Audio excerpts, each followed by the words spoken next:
Sur l'écran noir, un document rare, Sous le signe du Vaudoun, un film dahoméen signé Pascal Abicanlou, daté de 1974. Rien moins que le premier long métrage de fiction du Bénin. Un trésor longtemps disparu que même la famille du réalisateur ne possédait plus et qui était enfoui dans les rayonnages de la Cinémathèque de Paris.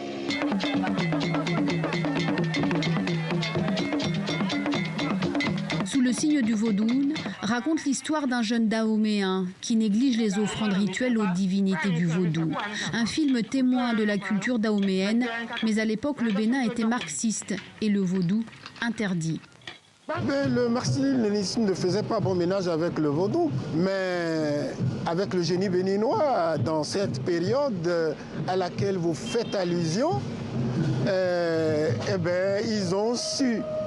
ils ont su faire marcher côte à côte et le marxisme-léninisme et le vaudou.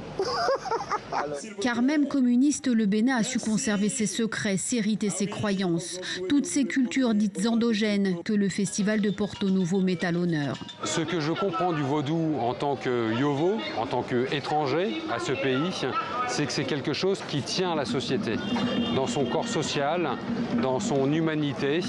Et quelles que soient les pensées des uns et des autres, c'est un élément qui fait corps. À travers le monde, près de 50 millions d'adeptes pratiqueraient le vaudou. Mais c'est bien le Bénin qui incarne ces religions endogènes. L'actuel gouvernement espère même en faire un argument touristique. Rien de choquant pour Gratien Zossou, qui endossait à l'époque le costume de Kodjo dans le film.